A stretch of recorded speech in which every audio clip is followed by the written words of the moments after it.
Welcome to the Prayagraj institute. आज हम लोग बात करेंगे जो हाल फिलहाल में काफ़ी चर्चा का विषय बना हुआ है। चर्चा का विषय ये है कि दिल्ली में क्लाउड सीडिंग का कॉन्सेप्ट अप्लाई किया जा रहा है। अब हम बात करेंगे कि आखिर ये क्लाउड सीडिंग है क्या और क्लाउड सीडिंग से फ़ायदा क्या होने वाला है दिल्ली के लोगों का। तो सबसे बड़ी बात यह है कि प्रदूषण को कम करने की दिशा में ये एक वैज्ञानिक प्रयोग जो है किया जा रहा है। ठीक, तो किया जा रहा है मैं इसलिए बोल रहा हूं क्योंकि अभी ऑनगोइंग प्रोसेस है। कल भी किया गया, आज भी और कल भी किया जाएगा। ठीक है, तो इसका जो है क्या इम्पैक्ट दिल्ली के प्रदूषण पे पड़ने वाला है, वो सारी बातें जो है हम लोग जो है इस लेक्चर में डिस्कस करेंगे। तो इसमें जो कॉन्सेप्चुअल पार्ट है क्लाउड सीडिंग, वो जानने की कोशिश करेंगे कि आखिर क्लाउड सीडिंग होता क्या है। ठीक है, तो जैसा कि आप लोग ये थंबनेल देख रहे हैं, इस थंबनेल में जो बात की जा रही है कि क्या है आर्टिफिशियल रेन, उसकी भी हम लोग बात करेंगे कि आर्टिफिशियल रेन क्या होता है और जो क्लाउड सीडिंग है उसका क्या मतलब होता है। तो कृत्रिम वर्षा और क्लाउड सीडिंग ये कॉन्सेप्ट क्या है, इनको हम लोग जानने की कोशिश करेंगे। तो जैसा कि आप लोग यहाँ पे देख रहे हैं कि क्लाउड क्लाउड मतलब होता है बादल, ठीक है, और सीडिंग मतलब बोना, मतलब कि बादलों की बुआई। तो जैसा कि आप लोग समझते होंगे कि अगर आम की बुआई करेंगे, गेहूं की बुआई करेंगे, तो अगर आम की बुआई है तो आम की तो बुआई नहीं होती, आम के पेड़ लगते हैं। ठीक है, तो अगर हम आम की जो है बुआई करें तो उससे आम निकलेगा। ठीक है, अगर गेहूं की बुआई करते हैं तो गेहूं निकलता है, धान की बुआई करते हैं तो धान निकलता है। अच्छा, अगर इसी तरीके से समझा जाए कि अगर हम बादलों की बुआई करें, ठीक, बादलों की सीडिंग करें, जिसको क्लाउड सीडिंग इंग्लिश में बोला जा रहा है, ठीक है, तो उससे क्या निकलेगा। तो जैसा कि हम लोग जानते हैं कि बादल क्या कराते हैं, बारिश कराते हैं। ठीक है, तो अगर हम क्लाउड सीडिंग करेंगे तो उससे मिलेगा क्या, बारिश होगी। बारिश कराने के लिए ही ये कॉन्सेप्ट जो इंट्रोड्यूस किया जा रहा है। ठीक है, अब बात आती है कि जो क्लाउड सीडिंग है, ठीक, उसके साइंटिफिक पहलू क्या है, कैसे कराई जाती है, उसमें क्या क्या कंपोनेंट जो है इस्तेमाल किया जाता है और इसके पीछे जो फिजिक्स लगती है वो कौन सी फिजिक्स है, क्या है, कैसे है, ये सारा चर्चा जो है हम इस लेक्चर में करेंगे। तो चलिए स्टार्ट करते हैं। तो सबसे पहले जो है ये जो चर्चा का जो विषय बना हुआ है वो दिल्ली में तो हुआ है क्या कि दिल्ली में क्लाउड सीडिंग का जो है काम स्टार्ट है। ठीक, इसमें एक विमान को लिया गया है और विमान की सहायता से ऐसे ऐसे पदार्थों का आसमान में छिड़काव किया जाएगा। ठीक है, ऐसा छिड़काव किया जाएगा जिससे बारिश हो सके। तो इसके लिए क्या किया गया है कि दिल्ली में जो क्लाउड सीडिंग का प्रयोग है 28 अक्टूबर मतलब कि कल 28 अक्टूबर 2025 को आईआईटी कानपुर से एक विमान, कौन सा विमान, विमान है सेस्ना 206H, इस विमान के द्वारा जो है क्लाउड सीडिंग का काम जो है प्रारंभ किया गया है।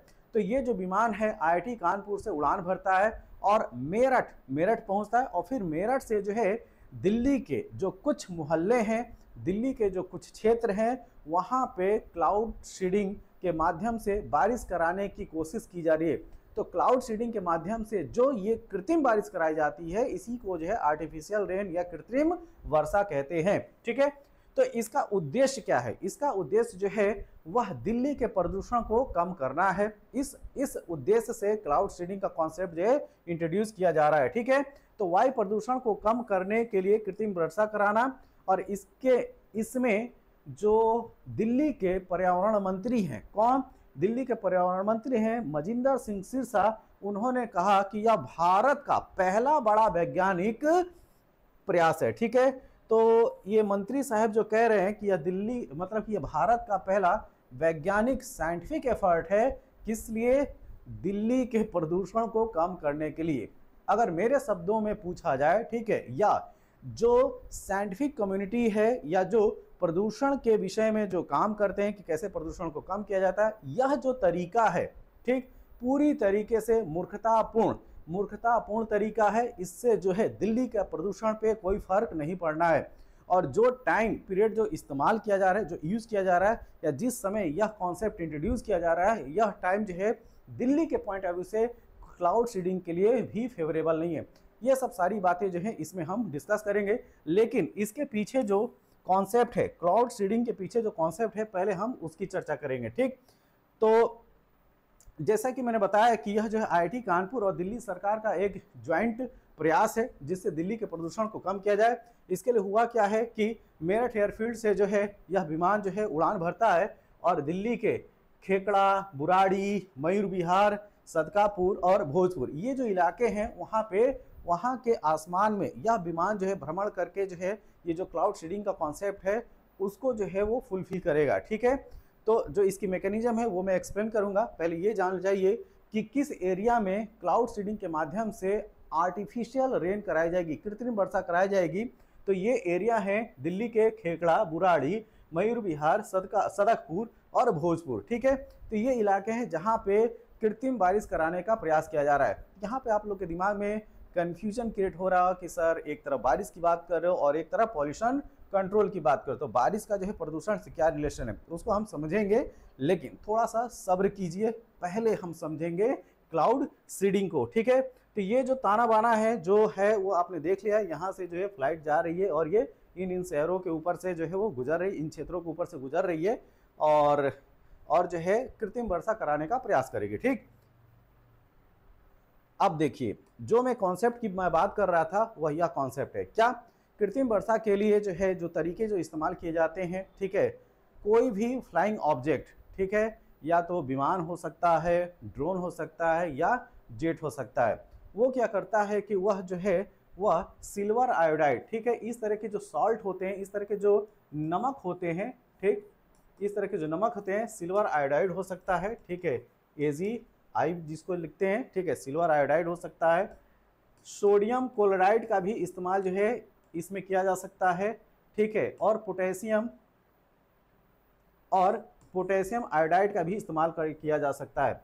एक्चुअली में ये जो सॉल्ट हैं इनका प्रयोग आसमान में जो है छिड़काव के रूप में किया जाता है। और ये जो सॉल्ट हैं वो करते क्या हैं, तो इसको समझने से पहले आप समझिए कि जो आसमान में बारिश की बूंदें जो बनती हैं वो कैसे बनती हैं। वो ऐसे बनती हैं कि एक होता है न्यूक्लियाई। ठीक है, न्यूक्लियाई मतलब एक छोटा सा डस्ट का पार्टिकल भी हो सकता है, पॉलन ग्रेन भी हो सकता है जिसको परागकण बोलते हैं, या ये जो साल्ट पार्टिकल हैं ऐसे साल्ट पार्टिकल भी हो सकते हैं। तो इन छोटे छोटे कणों के ऊपर, ठीक, जो वाटर वेपर है, ठीक है, वाटर वेपर मतलब कि H2O मतलब कि पानी, ठीक है, मतलब कि पानी, ये जो है इसकी जो छोटी छोटी बूंदें हैं इसके चारों तरफ इकट्ठा होना स्टार्ट करती हैं। ठीक है, इस न्यूक्लियाई के चारों तरफ। चूंकि मेरे को जो है छोटा दिखाना है इसी वजह से मैं यहाँ पे जो छोटे छोटे पार्टिकल्स के रूप में इसको सिंबॉलिक तौर पे प्रदर्शित करने की कोशिश कर रहा हूँ। अगर आप लोग थोड़ा सा इसको इनलार्ज समझना चाहते हैं तो इसको थोड़ा सा मैं बड़ा कर लेता हूँ। ठीक, इसको मैं बड़ा कर लेता हूँ तो ये समझ जाइए कि वो न्यूक्लियाई पार्टिकल है। ठीक है, ये न्यूक्लियाई पार्टिकल है। तो न्यूक्लियाई पार्टिकल में मैंने बताया कि छोटे से डस्ट के पार्टिकल भी हो सकते हैं, मतलब कि धूल के कण हो सकते हैं, धुआं के कण हो सकते हैं। ठीक है, इस तरह के साल्ट के पार्टिकल हो सकते हैं, सिल्वर आयोडाइड, पोटेशियम आयोडाइड और सोडियम क्लोराइड। और इसके अलावा जो है पॉलन ग्रेन भी हो सकता है, वो भी काफ़ी छोटे छोटे होते हैं जो परागकण होते हैं। अब इनके ऊपर जो वाटर मॉलिक्यूल है, ठीक है, वाटर वेपर में जानते हैं कि हमारे चारों तरफ जो है इस जो ये आप इन्वायरमेंट देख रहे हैं इसमें जो है वाटर वेपर जो है वो पाया जाता है। ये जो वाटर वेपर क्या करता है कि इसको मैं ब्लू कलर से दिखा देता हूँ, ये जो है इसके ऊपर चिपकने लगेगा। ठीक है, इसके ऊपर जो है चिपकने लगेगा, मतलब कि कंडेंस होने लगेगा, राइट। तो इस तरीके से कंडेंस होकर एक बड़ी बूंद का रूप धारण करेगा। अब ये बताइए जब ये बड़ी बूंद का रूप धारण कर लेगा, ठीक है, तो इसमें वजन बढ़ जाएगा। जब इसमें वजन बढ़ जाएगा तो यह अपने वजन की वजह से, ठीक है, पृथ्वी के गुरुत्वाकर्षण के प्रभाव में आकर ये जो है बूंद के रूप में धरती पे गिरना प्रारंभ होगा। ठीक है, और एक चीज और ध्यान रखिएगा, ये जो वाटर है आइस क्रिस्टल के रूप में जो है इस न्यूक्लियाई के चारों तरफ जो है जमना स्टार्ट हो सकता है, या जो है एक वाटर ड्रॉपलेट के फॉर्म में भी इस पे जमना स्टार्ट हो जाएगा, राइट। जब इसका वजन बढ़ जाएगा तो वह जो है अपने भार की वजह से नीचे, ग्रेविटी के इन्फ्लुएंस में वो नीचे गिरना प्रारंभ होगा। और यही जब बूंदे झरझर झरझर करके गिरती हैं तो उसी को आप लोग बारिश कहते हो। तो अब बात आती है कि ये जो कॉन्सेप्ट है इसमें इससे क्या रिलेशन है। तो देखिए हमें क्या करना है, जैसा कि मैंने बताया कि हम अपने इन्वायरमेंट में वाटर वेपर जो है पानी उपलब्ध है, करना क्या है बारिश कराने के लिए इसी वाटर वेपर को, ठीक है, ये जो पानी के जो मॉलिक्यूल हैं जो आसमान में, उनको कंडेंस करना है। तो कंडेंस करने के लिए वो जो न्यूक्लियाई है वो उसकी ज़रूरत होती है, ठीक है। तो इसमें जो सिल्वर आयोडाइड का जो छिड़काव किया जा रहा है, पोटेशियम आयोडाइड का जो छिड़काव किया जा रहा है, या सोडियम क्लोराइड का जो छिड़काव किया जा रहा है, मुख्य तौर पे इसकी बात की जाती है सिल्वर आयोडाइड की, ठीक है।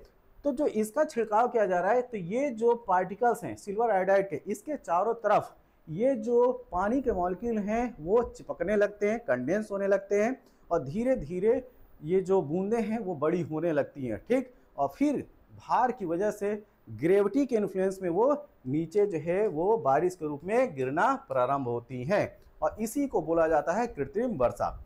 तो मामला है क्या? मामला ये है कि जो आसमान में बादल हैं थोड़े बहुत, उनको जो है कंडेंस किया जाए, ठीक है। और इसी के लिए इस तरीके के जो साल्ट हैं उनका छिड़काव किया जाता है। अब छिड़काव जो है आप किसी तरीके से भी कर लो, ठीक है। इसके लिए एरोप्लेन इस्तेमाल कीजिए, ड्रोन इस्तेमाल कीजिए, या जो फ्लेट्स हैं उसका इस्तेमाल कीजिए, ठीक है, या जेट विमान का इस्तेमाल कीजिए। तो यहाँ पे जो है ये जो विमान है, जो अभी मैंने जो है जिक्र किया कि दिल्ली जो IIT कानपुर है, वहाँ से जो है ये फ्लाइट लेता है, फिर जो है मेरठ पहुँचता है, और फिर मेरठ से जो है ये दिल्ली के जो कुछ शहर हैं जैसे कि भोजपुर, बुराड़ी, ठीक है, इन जगहों के ऊपर, मतलब कि इसके ऊपर जो है बादलों को जो है कंडेंस करने की कोशिश की गई, जिससे आर्टिफिशियल बारिश हो सके। अब ये तो एक सिंपल सा तरीका है क्या, कि सबसे पहले जो है विमान या जमीन से जुड़ी मशीनें के जरिए सिल्वर आयोडाइड को हवा में छोड़ा जाता है। मैंने बोला ना कि आसमान में छोड़ा जाएगा, फिर ये सारी जो है प्रक्रिया इसमें आपको समझ में आ गई होगी जो मैंने समझाया। तो उसी का जो ये डायग्राम है। अब बात आती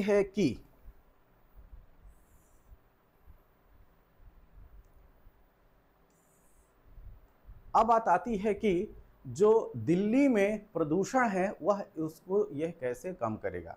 तो दिल्ली में जो प्रदूषण के जो मेन फैक्टर हैं, पार्टिकुलेट मैटर 2.5 है, पार्टिकुलेट मैटर 10 है। अब यहाँ पे जो पार्टिकुलेट मैटर की बात की जाती है, PM की बात की जाती है 2.5, यह माइक्रोमीटर साइज है किसका? उन डस्ट पार्टिकल्स का, उस धुओं का पार्टिकल का जी जो है पॉल्यूशन फैलाने का काम कर रहे हैं, ठीक है। तो ये जो है 2.5 इसमें जो क्या है, माइक्रोमीटर है, ठीक है। और माइक्रोमीटर आप लोग जानते हो कि माइक्रोमीटर का मतलब है 10⁻⁻6 मीटर की बात की जाती है। तो एक माइक्रोमीटर में कितना होता है? 10⁻⁻6 मीटर। तो जो पार्टिकुलेट मैटर हैं, जो छोटे छोटे पार्टिकल्स हैं, जो हमारी सांस के साथ जब अंदर जाते हैं तो सीवियर इफेक्ट क्रिएट करते हैं, हमें बीमार करते हैं, ठीक है। तो बहुत ही जो है डिजास्ट्रस इसका जो है इम्पैक्ट है। तो ये जो पार्टिकुलेट मैटर है 2.5, पार्टिकुलेट मैटर 10, इनको ये जो कृत्रिम बारिश है वह नीचे गिराने का काम करती है। कैसे? कि देखो, ऊपर से जो है बारिश की बूंदे, ये जो आसमान में फैले हुए पार्टिकुलेट मैटर हैं 2.5 साइज के, 10 माइक्रोन मीटर के या इसके आसपास वाले, इनके साथ वो इंटेंगल, वो फंस जाता है या उसके ट्रैप हो जाता है, और बारिश की बूंदों के साथ वो नीचे जाके सेटल डाउन हो जाते हैं, ठीक है। तो इस इन्वायरमेंट में जो फैला हुआ पार्टिकुलेट मैटर 2.5 10 है, वो क्या हो जाएगा? सेटल डाउन हो जाएगा, जमीन पे गिर जाएगा, ठीक। उसके बाद जो है आसमान आपको साफ नजर आएगा, मतलब कि ये जो पार्टिकुलेट मैटर है उनसे फ्री हो जाएगा, और आप जो है एक अच्छी हवा जो है सांस के रूप में ले सकते हैं। तो इस प्रकार एयर क्वालिटी इंडेक्स जो है वो इम्प्रूव होगा। ये मानना है इस कॉन्सेप्ट को लागू करने वाले लोगों का, ठीक। मैं ऐसा क्यों कह रहा हूं?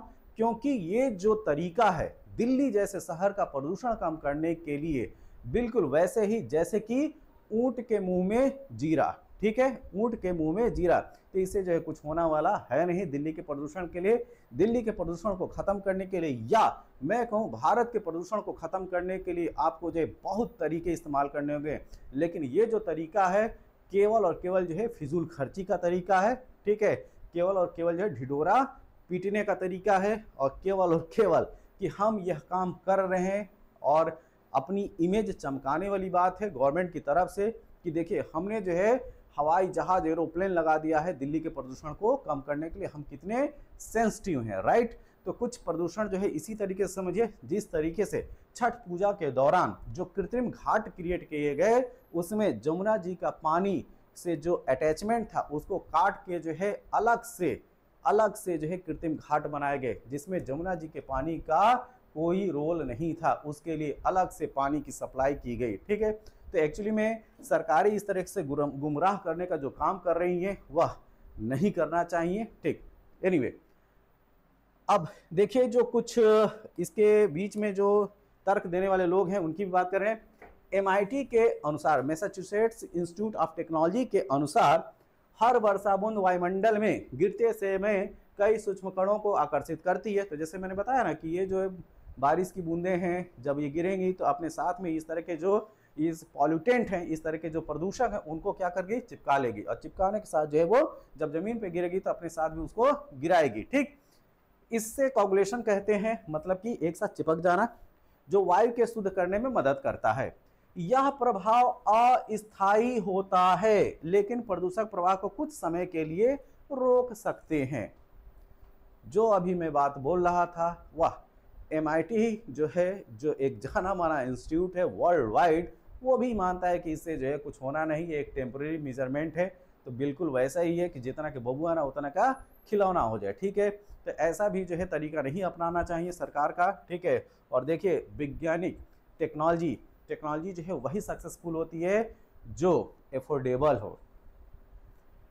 चलिए, अगर बात इतनी समझ में आ गई हो तो यहाँ पे एक मैंने जो है प्रतीकात्मक तौर पे दिल्ली शहर का एक फोटो जो है चिपकाया है। आपको लग रहा होगा कि सर थोड़ा ढंग का फोटो लगाए होते यार, एकदम धुंधला धुंधला दिख रहा है, जैसे कि ये जो है हम लोग जो है 144 में देख रहे हैं। किस में देख रहे हैं, 144 में देख रहे हैं। तो देखो भैया, ये 144 में नहीं है। ठीक है, हमारा जो कैमरा है वह HD भी कैमरा नहीं है, ये जो है 4K कैमरा है। कौन सा कैमरा है, 4K कैमरा है। ठीक, 4K की क्वालिटी के बाद भी ये जो तस्वीर है जो आपको 144 में दिख रही है, इसके पीछे जो है दिल्ली का प्रदूषण है। ठीक, तो अगर दिल्ली में आप जाएंगे, या अब तो बहुत सारे शहरों में ये कंडीशन देखने को मिल रही है। ठीक है, जो छोटे मोटे शहर वहाँ पे भी जो है प्रदूषण का लेवल ऐसा है कि अगर आप अपनी फोटो ले रहे हैं, सेल्फी ले रहे हैं, ठीक, तो भले कैमरा आपका 4K वाला हो, HD कैमरा हो, लेकिन फोटो आ रही है 144 वाली, 240 वाली, ठीक है, 360 वाली। एनीवे, कुछ लोग कह सकते हैं नहीं सर, मेरा कैमरा जो इतना शानदार है कि उसमें फ़ोटो जो है बहुत बेहतरीन 4K वाली आती है, राइट। तो उसमें जो AI लगा हुआ है, फ़ोटो क्या बोलते हैं, फ़ोटो क्लीनर, फ़ोटो शॉर्पनर, ऐसे जो लगे हुए हैं उनको थोड़ा साइड में कर लीजिए। जो रियल इमेज है, ठीक, उसको खींचने की कोशिश कीजिए। अच्छा, सॉरी, रियल इमेज तो आप लोग खींच ही नहीं सकते क्योंकि उसको जो है व्हाट्सएप पे, फेसबुक पे, इंस्टाग्राम पे घुमाना है। रियल भेज देंगे तो फिर आपके फॉलोअर्स घट जाएंगे। ठीक है, एनीवे, ये आपका डिसीजन है। चलते हैं आगे। अब बात आती है कि जो ये काम किया गया है कल, ठीक, तो कल जो क्लाउड सीडिंग का काम किया गया उसका क्या इम्पैक्ट पड़ा है वो भी देख लेते हैं। पहले हम लोग ये जान लें कि जो एयर क्वालिटी इंडेक्स होता है किसके बीच में रहेगा तो अच्छा माना जाएगा, और किसके बीच में रहेगा तो बुरा माना जाएगा या बहुत ही खराब स्थिति समझी जाएगी। तो ये चीज़ जो है क्लियर होना चाहिए। तो AQI बार बार जो है आप न्यूज़ चैनलों के द्वारा या न्यूज़पेपर में या लोगों के द्वारा आप सुनते होंगे AQI। तो AQI है क्या, ये है एयर क्वालिटी इंडेक्स। ठीक है, तो कहाँ की एयर जो है किस रेंज में आ रही है उसके हिसाब से हम बता ले जाएंगे कि यह हवा जो है वह जीने लायक, रहने लायक है कि नहीं है। ठीक है, तो अब देखो, अच्छा उसको माना जाता है जहां एयर क्वालिटी इंडेक्स 0 से लेकर 50 तक है। ठीक है, वो अच्छा है, गुड है। संतोषजनक किसको मानेंगे, सेटिस्फैक्ट्री लेवल कौन होगा, 51 से लेके 100 के बीच में अगर एयर क्वालिटी इंडेक्स आ रहा है आपका, ठीक, तो वो जो है संतोषजनक होगा, सेटिस्फैक्ट्री होगा।